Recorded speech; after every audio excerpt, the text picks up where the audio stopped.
pas si vous avez remarqué, mais quand vous parlez de réseaux de réseaux d'abus d'enfants, de réseaux de ces choses-là, il y a quelque chose qui se ferme à l'intérieur de vous. Vous ne voulez pas l'entendre. Et si vous l'entendez et que vous y êtes exposé, ça crée de la dissonance. C'est incroyable. En tout cas, je peux vous dire moi quand j'ai commencé à vraiment à voir ça et à être exposé dans la réalité, et une fois de plus, la réalité, c'est que pour moi, j'avais des petits mômes blacks qui étaient dans la rue, et j'avais vraiment peur pour eux, parce que je comprends comment Los Angeles ça fonctionne, et c'était des enfants à risque. Donc je gardais un œil sur eux, et c'est devenu une réalité pour moi, l'enlèvement d'enfants, parce que je protégeais des enfants. Donc cette réalité, ça crée quelque chose de difficile entre nous. Et les gens des élites, les gens qui pratiquent cette religion fanatique des élites, cette religion avec fanatisme dans les élites, ils comprennent ça. Et je dis toujours, ils se cachent dans notre dissonance cognitive. C'est-à-dire que c'est tellement impossible pour nous de croire qu'ils font ce qu'ils font, qu'on refuse de le croire au lieu d'accepter de le regarder, parce que si on le regarde, ce qu'on ressent et ce qu'on vit, c'est tellement contraire à ce qu'on vit normalement quand on observe des enfants, que tout se ferme à l'intérieur de nous et qu'on a une colère, une rage incontrôlable. Ok ? Mais j'ai vraiment envie que les gens comprennent pourquoi les élites sont qui ils sont et qu'est-ce qu'ils font. Sinon, c'est très difficile de comprendre. Donc tout en haut, vous avez des gens qui pratiquent de façon fanatique le satanisme. Ces gens-là, le problème, c'est que ces gens-là sont tout en haut. C'est-à-dire que les gens qui contrôlent le monde, que ça vous plaise ou non, ils pratiquent ça. Dans la finance, il y a des niveaux de la finance. Quand tu arrives à des hauts niveaux de la finance internationale, si tu veux pas faire ça, tu peux pas monter. Donc pour arriver dans les hautes sphères de la finance internationale, que tu crois, que tu veuilles être un participant à cette religion ou pas, c'est pas grave. Tu es obligé d'être un participant au rituel. Parce qu'une fois que tu as été mouillé dans une situation dans laquelle il y a eu un sacrifice humain, et ben on te tient par les burnes pour la fin de ta vie. Okay ? Donc c'est un système de chantage. En dessous de ça, il y a les élites que vous connaissez. Les satanistes, vous ne les connaissez pas. Hein. Généralement, vous ne connaissez pas les noms. Ces gens-là, ils opèrent dans l'ombre. Mais en dessous d'eux, il y a ce que vous connaissez, c'est-à-dire les stars hollywoodiennes, les hommes politiques, les gens de pouvoir, la presse, etc. Et ça, ce grand marais, c'est quelques millions de personnes sur la planète. Au total, 1 ou 2 millions de personnes. 1 million de personnes, on va faire simple, on va dire 1 million de personnes. Et ça, c'est là qu'ils recrutent. Ils créent cette poche, cette élite. Donc, si tu veux faire partie des élites, toi, le personne, il faut que tu montes dans cette poche. Tu sois partie de la presse, tu es un journaliste, un acteur, un politicien. Tu vois ce que je veux dire ? Il faut que tu montes. Donc, tout en haut, les gens qui pratiquent la religion, ils vont essayer de faire en sorte que cette poche, ce soit la poche des élites visibles, ce soit rempli de gens que tu peux recruter. Donc dans vos élites, vous avez des gens, c'est très très très très répandu. La perversion sexuelle. Mais la perversion sexuelle qui se trouve à ce niveau-là, c'est une zone de recrutement pour une perversion qui est de plus rituelle en nature.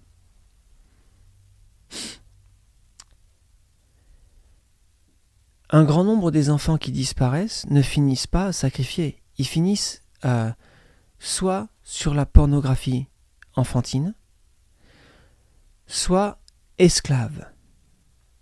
Ah non. Ce qui est très difficile à comprendre pour nous, c'est que personne n'a envie de faire du mal à un autre être dans un contexte sexuel. Pour nous, l'acte sexuel, c'est un acte de partage, de bonheur, de plaisir. Et même s'il est très temporaire et s'il ne donne pas lieu à une relation, c'est toujours quand même une histoire il y a un côté positif. Donc on a beaucoup de mal à concevoir que des gens puissent être intéressés par faire ça avec un enfant. C'est parce que vous ne comprenez pas ce que c'est qu'un esclave sexuel. Alors là, je peux en parler parce que de m'être documenté et d'avoir écouté les gens à qui c'est arrivé. C'est important.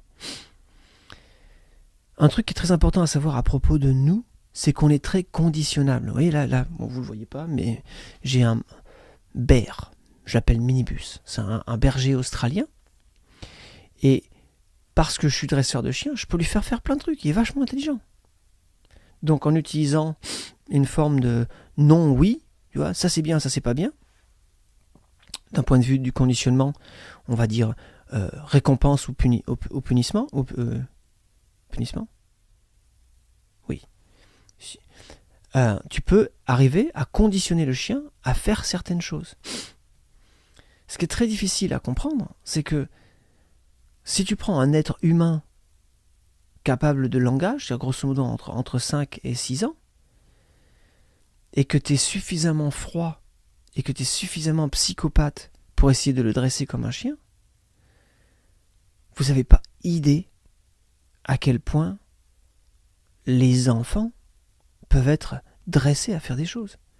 Donc si tu es un enfant de 5 ans, tu sais rien de la vie, tu comprends rien de la vie. Tu n'as aucune idée de comment la vie ça fonctionne. Et les gens qui conditionnent les plus jeunes à devenir des esclaves sexuels, ils savent ça. Ils savent qu'un enfant de 5 ans, ça comprend rien. Ça connaît rien, ça n'a rien vécu. Donc la notion de la vie qu'ils ont, c'est la notion que tu leur donnes. Et si tu leur fais comprendre que s'ils se comportent de cette manière, ils vont être récompensés, et que s'ils ne se comportent pas de cette manière, ils vont être punis, je t'assure que ces enfants-là, tu peux les modeler, mais de façon intégrale. Donc, tout en haut, t'as les fanatiques religieux qui créent un monde d'élite dans lequel ils rendent accessibles les esclaves sexuels. Alors ça, je sais, parce que ça c'est un des trucs les plus prominents à Hollywood. La notion d'esclavage sexuel, ça se passe à 10 minutes de ma maison. Et il se cache pas. Le truc, c'est que comment tu sais tout ça? Il se cache pas. C'est une élite. C'est une élite que tu t'es jamais penché sur le problème. C'est pas comme s'il n'y a pas d'informations. Il y a plein d'informations à propos de ça. Il y a plein de témoignages d'esclaves sexuels sur l'internet que tu peux voir pour toi-même. Tu peux les connecter avec eux directement, parce que ces gens-là, c'est pas des anonymes, c'est des gens comme moi. L'esclavage sexuel, ça commence par du lavage de cerveau. Le lavage de cerveau, c'est super simple. Tu mets des gens dans une situation de traumatisme et de souffrance, et tu les tortures en fait. Et si tu tortures les gens suffisamment bien, il y a un moment donné où ils apprennent à échapper à la souffrance de façon psychologique. C'est-à-dire que si je te fais mal de façon répétée, tu vas essayer de trouver des façons, et que tu ne peux pas échapper à la douleur, tu vas essayer de trouver des façons d'échapper à cette douleur, et il y a des processus psychologiques que tu peux faire pour échapper à la douleur. Et une fois que tu as réussi à envoyer les gens dans cette zone de l'esprit, tu peux littéralement les reprogrammer. Donc, les acteurs hollywoodiens qui consomment de la sexualité avec les enfants, il faut bien comprendre qu'ils ne les violent pas, les enfants. Ils sont présentés, on leur présente des enfants qui ont été dressés comme des chiens à être des experts de la sexualité. Donc, quand tu es un artiste, quand tu es un chanteur célèbre, d'un groupe très célèbre qui fait des tournées partout, qui parle d'humanisme à la téloche, ces gens-là, ils leur ramènent des esclaves, des gamines de 12 ans qui ont aucune souveraineté à l'intérieur. Elles ont été programmées à savoir faire des choses sexuelles, et elles savent que si elles font ça bien, elles peuvent avoir une vie qui leur paraît à elles, depuis leur perception d'enfant, comme décente. Tout en haut il y a ce que je vous ai décrit dans la vidéo précédente. Des gens qui font des choses absolument effarantes aux enfants. Et ils créent, parce qu'ils contrôlent la finance, une sphère de recrutement des gens qui voudraient passer au niveau supérieur. Et cette sphère de recrutement, elle utilise la pédophilie. 90% des gens ici à Hollywood qui utilisent les enfants pour la sexualité, ils utilisent des enfants qui sont programmés par le lavage de cerveau à être des partenaires sexuels. C'est difficile à comprendre parce que je suis absolument contre ça. Mais il y a eu une période de ma vie où j'étais entraîneur de gym pour des gymnastes de haut niveau. Hein. La quantité d'énergie qu'il y a dans un enfant de 10 ans, c'est colossal. Vous comprenez ça ? Quand tu as une jeune femme de 25 ans qui se prostitue, elle peut se prostituer un certain nombre de fois par jour parce qu'éventuellement elle n'en peut plus, elle n'a plus assez d'énergie pour faire ça. C'est atroce comme vie. Mais si tu peux avoir un être humain qui a 10 ou 15 fois plus d'énergie que cette personne-là, tu peux la vendre 15 ou 20 fois plus. Et si tu leur as lavé le cerveau pour faire croire que c'est ça la vie, eh ben ils font ça. Je sais, je suis absolument conscient que je vous amène des informations absolument difficiles aujourd'hui. Mais c'est impossible de comprendre le satanisme si vous ne comprenez pas comment les satanistes y raisonnent. C'est impossible de comprendre les réseaux pédophiles si vous ne comprenez pas l'esclavage sexuel et la notion de lavage de cerveau qui va avec. On peut complètement nettoyer le cerveau de quelqu'un et reprogrammer, mais intégralement, c'est possible. Tout ce que ça prend, c'est une quantité de torture énorme. Mais si vous pouvez utiliser la torture pour littéralement faire oublier des choses aux gens et pour les reprogrammer à croire que si ils sont des animaux hyper sexualisés, c'est la vie. Et une grande partie de la pédophilie qui se produit dans les élites, elle est comme ça. Donc pour arriver à bien programmer les enfants, il en faut beaucoup. Parce que ça ne marche pas chaque fois aussi bien. C'est une industrie. Ça ne s'est jamais arrêté. Ça a toujours existé.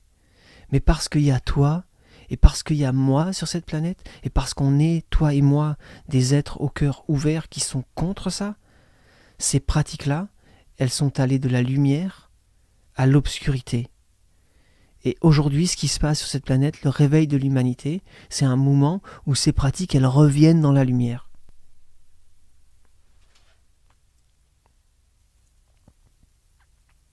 Je n'ai aucune envie de vous alourdir la semaine.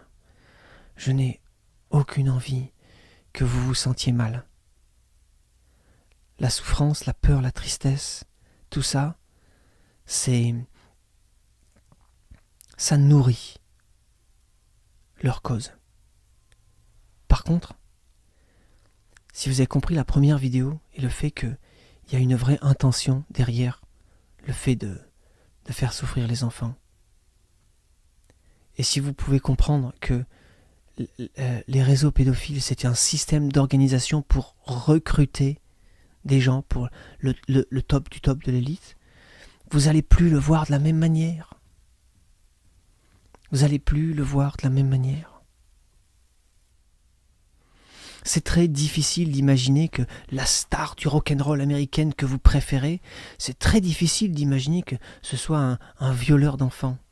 Mais par contre, dans une grosse soirée où c'est la fête dans une grosse baraque où il y a des jarres entières de coke, il y a toutes les drogues que tu veux, tout le sexe que tu veux, il y a aussi des experts du sexe dans ces soirées. Des experts, des gens qui sont absolument des génies de la sexualité. Sauf qu'ils ont entre 6 et 12 ans.